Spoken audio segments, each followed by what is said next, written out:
Hi. അപ്പോൾ ഇന്നത്തെ നമ്മുടെ ഒരു യാത്രയെന്ന് പറയുന്നത് കുറച്ച് പർച്ചേസിങ് കാര്യങ്ങളുമായിട്ടാണ് കേട്ടോ. വേറെ ഒന്നുമല്ല, അമ്പാടിക്കുട്ടനെ നമുക്ക് തിങ്കളാഴ്ച തൊട്ട് അംഗനവാടിയിൽ വിട്ടു തുടങ്ങണം. അപ്പോൾ അവന് വേണ്ടിയിട്ടുള്ള കുറച്ച് കാര്യങ്ങളൊക്കെ വാങ്ങിക്കാൻ വേണ്ടിയിട്ട് നെടുമങ്ങാട് വരെ പോവുകയാണേ. അവിടെയാണ് നമ്മൾ സാധാരണ സാധനങ്ങളൊക്കെ വാങ്ങാനായിട്ട് ഇത്തിരി ലാഭത്തിന് കിട്ടുക അവിടെ ആവും. അപ്പോൾ നമ്മൾ നെടുമങ്ങാടാണ് എന്തിനും പോകുന്നത്. പോകുന്ന വഴിക്ക് നാത്തൂൻ്റെ അവൾ വർക്ക് ചെയ്യുന്നത് ഒരു ജനസേവന കേന്ദ്രത്തിലാണ്. അവിടെ കയറി അവൾക്കും കുറച്ച് സാധനങ്ങളൊക്കെ വാങ്ങണമായിരുന്നു കേട്ടോ. അപ്പം അതിനുള്ള ലിസ്റ്റൊക്കെ എടുത്തിട്ട് നേരെ പെട്രോൾ പമ്പിൽ കയറി പെട്രോളും അടിച്ചിട്ട് നേരെ നമ്മൾ നെടുമങ്ങാടോട്ട് പോവുകയാണ് കേട്ടോ. അപ്പം കൂടുതൽ പർച്ചേസിങ്ങും കാര്യങ്ങളും ഒന്നുമില്ല. അവന് കുറച്ച് ഡ്രസ്സുകൾ വാങ്ങിക്കണം, പിന്നെ അംഗനവാടിയിൽ കൊണ്ടുപോകാനായിട്ടുള്ള ബാഗ്, കുഞ്ഞിൻ്റെ ചെരുപ്പ് ചെറുതായി. അപ്പോൾ അങ്ങനെ ഒന്ന് രണ്ട് ചെറിയ ചെറിയ ഐറ്റംസ് പർച്ചേസ് ചെയ്യാനാണ് കേട്ടോ. അപ്പോൾ നേരെ ഞങ്ങൾ വന്നിട്ടുള്ളത്, ആദ്യം നമുക്ക് ചെരുപ്പ് കടയിൽ നിന്ന് തന്നെ അങ്ങ് തുടങ്ങാതെ കരുതി നേരെ ചെരുപ്പ് കടയിലാണേ വന്നത്. അവിടെ ഫാക്ടറി സൈലെന്ന് പറഞ്ഞ് ഇപ്പോൾ തുടങ്ങിയതാണെന്ന് തോന്നുന്നു. ഞാൻ മുമ്പൊന്ന് വന്നപ്പോൾ ഈ കട കണ്ടിട്ടില്ലായിരുന്നു.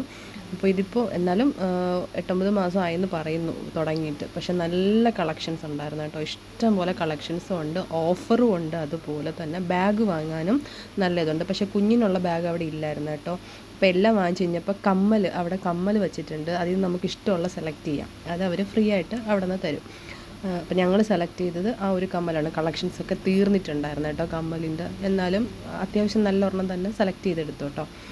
പിന്നെ അത് കഴിഞ്ഞിട്ട് അടുത്ത് മറ്റൊരു കടയിൽ വന്നിട്ട്, ചെരുപ്പ് കട തൊട്ടടുത്ത് തന്നെ. അവിടെയൊക്കെ അങ്ങനെയാണല്ലോ, അടുത്തടുത്ത് കോമ്പറ്റീഷനാണ്, ടൈറ്റ് കോമ്പറ്റീഷനാണല്ലോ. ഒരു ഐറ്റത്തിന് തന്നെ 4-5 കടകൾ അടുത്തടുത്താണ്. അപ്പം പക്ഷേ ഇഷ്ടം പോലെ കളക്ഷൻസ് ഉണ്ട് ഏത് കടയിൽ കയറിയാലും. അപ്പം ഞങ്ങൾ നേരെ തൊട്ടടുത്തുള്ളൊരു കടയിൽ വന്നിട്ട് അവിടുന്ന് ബാഗ് വാങ്ങാനായിട്ട് കയറിയതാണ്. അപ്പോൾ ആദ്യം ഞാൻ പ്ലാൻ ചെയ്ത് പോരുന്ന മറ്റേ പൂട പോലെയുള്ള കുഞ്ഞുങ്ങളൊക്കെ കൊണ്ടുപോകുന്ന തുണി ടൈപ്പ് ബാഗ് വാങ്ങാമെന്നും പറഞ്ഞാണ് പോയത്. അപ്പോൾ അവിടെ ചെന്നപ്പോഴാണ് അവരിങ്ങനത്തെ ഐറ്റം കാണിച്ചു തന്നത്. അപ്പം എൻ്റെ കുഞ്ഞിന് ഡോറയുടെ ഫാനായതുകൊണ്ട് ഞങ്ങൾ അത് തന്നെ അങ്ങ് സെലക്ട് ചെയ്യാമെന്ന് വെച്ചു. ഡോറയോ ഹെയ്ദിയോ അതൊക്കെയാണല്ലോ അവരുടെ കാർട്ടൂൺ, ഇഷ്ടപ്പെട്ട കാർട്ടൂൺ എന്ന് പറയുന്നത്. അപ്പോൾ അത് ഡോറ കണ്ടുകൊണ്ട് പിന്നെ ഞാൻ വേറെ ഒന്നും നോക്കിയില്ല, അത് തന്നെ അങ്ങ് വാങ്ങാമെന്ന് കരുതി കേട്ടോ. ഇതിനകത്താവുമ്പം അവർ പറഞ്ഞ പോലെ അത്യാവശ്യ സാധനങ്ങളൊക്കെ വാട്ടർ ബോട്ടിലായാലും ഒക്കെ വയ്ക്കാനുള്ളൊരു സ്പേസ് ഉണ്ട്. മറ്റേതുപോലെ തുണിയിലാകുമ്പോൾ പെട്ടെന്ന് പോകും, നമുക്ക് 2 നനപ്പിനുള്ളതേ ഉള്ളൂ. അതിൻ്റെ നൂലെല്ലാം പിഞ്ച് വരുന്ന ടൈപ്പാണല്ലോ. അപ്പോൾ അതുകൊണ്ട് അത് വേണ്ടാന്ന് വെച്ചേട്ടോ.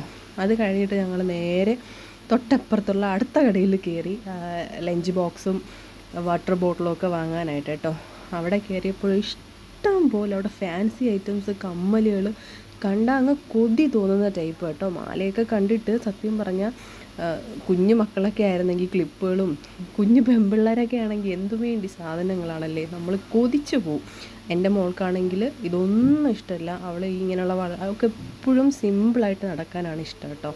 ഒരു നൈസായിട്ടുള്ളൊരു മാല ഇടും, അതും മിക്ക ദിവസവും ഇടാറില്ല. എവിടെയെങ്കിലും പോകുമ്പോൾ ഞാൻ ഇച്ചിരി നിർബന്ധിച്ചിട്ടൊക്കെയാണ് ഒരു സിമ്പിൾ മാല ഇടും. പിന്നെ വളയോ കാര്യങ്ങളോ ഒന്നും ആളിടാറേ ഇല്ല, ആൾക്കിഷ്ടവുമല്ല. പിന്നെ എന്തെങ്കിലും ഈ ഡാൻസ് കാര്യങ്ങൾ വരുമ്പോഴാണ് ഇച്ചിരി ഹെവി ആയിട്ടുള്ളത്. അതിന് വേണ്ടി മാത്രം ഹെവി ആയിട്ടുള്ള കാര്യങ്ങൾ ഇടും എന്നുള്ളതല്ലാണ്ട് എവിടെ പോകണമെങ്കിലും ആൾ സിമ്പിളായിട്ടേ പോകത്തുള്ളൂ. അപ്പോൾ അവിടെ നിന്ന് നമുക്ക് വേണ്ട സാധനങ്ങളൊക്കെ വാങ്ങിച്ചതിന് ശേഷം നേരെ വന്നത് പിന്നെ ഒരു വെള്ളി, അതായത് കുഞ്ഞിൻ്റെ അരഞ്ഞാണം. ഇപ്പോൾ സ്വർണ്ണമൊന്നും ഇടാൻ പറ്റില്ലല്ലോ. അപ്പം മോളുടെ തന്നെ കുഞ്ഞിലത്തെ അരഞ്ഞാണം ഉണ്ടായിരുന്നു. അപ്പോൾ അതിനൊന്ന് അവൻ്റെ അളവിനൊന്ന് മുറിച്ചെടുക്കാമെന്നും പറഞ്ഞിട്ട് അങ്ങനെ വന്നതാണ്. അതുപോലെ മോളുടെ കൊലുസും പൊട്ടിയിരിപ്പുണ്ടായിരുന്നു. അപ്പോൾ അതും ഒന്ന് ശരിയാക്കണമായിരുന്നു. അങ്ങനെ അതിന് വേണ്ടിയിട്ടാണ് അവിടെ വന്ന് മുറിച്ച് നമ്മൾ ആ കാര്യങ്ങളൊക്കെ കഴിഞ്ഞ് പിന്നെ നേരെ പോയത് തുണിക്കടയിലായിട്ട്. ആദ്യമേ നമ്മൾ തുണിക്കടയിൽ പോയി കഴിഞ്ഞാൽ പൈസ പോണ വഴി അറിയില്ല, പിന്നെ ബാക്കി കാര്യങ്ങളൊന്നും നടക്കില്ല. തുണി വാങ്ങാൻ കയറി അതാണല്ലോ ഒരു പ്രശ്നം. അതുകൊണ്ടാണ് ബാക്കിയെല്ലാം തീർത്ത് വെച്ചിട്ട് തുണിക്കടയിലോട്ട് പോകാതെ കരുതിയതേ. അപ്പോൾ നമുക്ക് വേറെ ആർക്കും ഒന്നും വാങ്ങാനൊന്നും ഇല്ലായിരുന്നു. കുഞ്ഞിനുള്ള ഡ്രസ്സുകളും കാര്യങ്ങളും മാത്രം. പിന്നെ നാത്തൂൻ പറഞ്ഞിട്ടുണ്ടായിരുന്നു അവൾക്കൊന്ന് 2 ഐറ്റംസും വാങ്ങണമായിരുന്നു കേട്ടോ. ഞങ്ങളെപ്പോഴും സ്ഥിരമായിട്ട് പോകുന്നത് നെടുമങ്ങാടുള്ള പാലസ് എന്ന് പറഞ്ഞിട്ടുള്ള കടയിലാണ് ഞങ്ങൾ സ്ഥിരമായിട്ട് പോകുന്നത്. അവിടെ ഹോൾസെയിൽ റേറ്റിനാണ് സാധനങ്ങൾ കിട്ടുക. നമുക്ക് മറ്റു കടയിലേക്കാളും കൂടുതൽ വില കുറച്ച് നമുക്ക് കിട്ടും കേട്ടോ. അപ്പോൾ നേരെ അവിടെ വന്നിട്ട് അവൻ അത്യാവശ്യത്തിന് വീട്ടിലിടാൻ വേണ്ടിയിട്ടും പിന്നെ അല്ലാണ്ടും ഒക്കെ ഉള്ള കുറച്ച് തുണികളൊക്കെ ഒന്ന് സെലക്ട് ചെയ്തെടുത്തിട്ടുണ്ട്. ഇഷ്ടംപോലെ ഉണ്ട്, നല്ല നല്ല കളക്ഷൻസും ഉണ്ട് കേട്ടോ. പക്ഷേ നൈറ്റി ആയാലും എല്ലാം ഇപ്പം കുറച്ചും കൂടെ അത് ഒന്ന് വിപുലീകരിച്ചിട്ടുണ്ട് കടയൊക്കെ, മെയിൽസിനുള്ളതായാലും ഒക്കെ.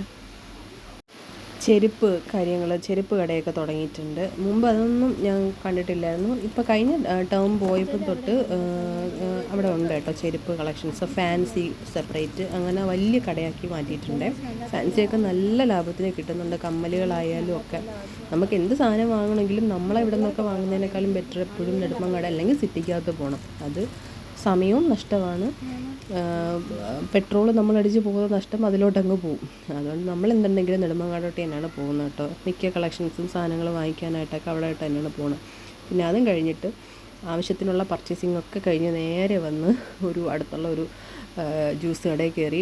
ഉച്ചയ്ക്ക് ഞാനൊന്നും കഴിച്ചിട്ടില്ലായിരുന്നു കേട്ടോ. മോനെ ഉറക്കിയിട്ട് അതുപോലെ പോയതാണ്. അവൾ ഫുഡ് കഴിച്ചിട്ടുണ്ടായിരുന്നു. അത് ഞങ്ങൾ 2 ഷാർജയും വാങ്ങിച്ചു. പിന്നെ ഒരു ചിക്കൻ സാൻഡ്വിച്ച് അത് രണ്ടുമാണ് കേട്ടോ വാങ്ങിച്ച് കഴിച്ചിട്ടുണ്ടായിരുന്നത്. അതും കഴിച്ചിട്ട് പിന്നെ നമ്മൾ നേരെ വീട്ടിലോട്ട്. അപ്പോൾ തന്നെ സമയം 5:30 മണി ആയിട്ടുണ്ടായിരുന്നു. അത്യാവശ്യം നല്ല ബ്ലോക്ക്. ഒന്നാമത്തെ കാര്യം ഇപ്പോൾ ഈ റോഡ് പണിയുന്നതുകൊണ്ടാണ് ഭയങ്കര ബ്ലോക്ക്. പക്ഷെ എന്നിട്ടും ഇന്ന് അത്യാവശ്യം കുറവായിരുന്നു എന്ന് വേണം പറയാൻ. ഉച്ചയ്ക്ക് പോകുന്ന സമയത്തൊക്കെ ഉച്ച ടൈം ആയതുകൊണ്ട് തീരെ തിരക്ക് കുറവായിരുന്നു എന്നും പോകുന്നത് വെച്ച് നോക്കുമ്പോൾ. അതൊക്കെ കഴിഞ്ഞ് നേരെ വീട്ടിലെത്തി. ഒരാൾ കാത്തിരിപ്പുണ്ടേ ഞങ്ങളെ.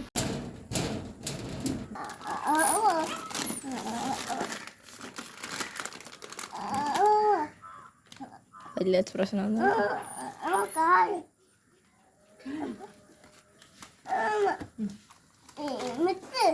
ബസ്സല്ലേ ലോറി.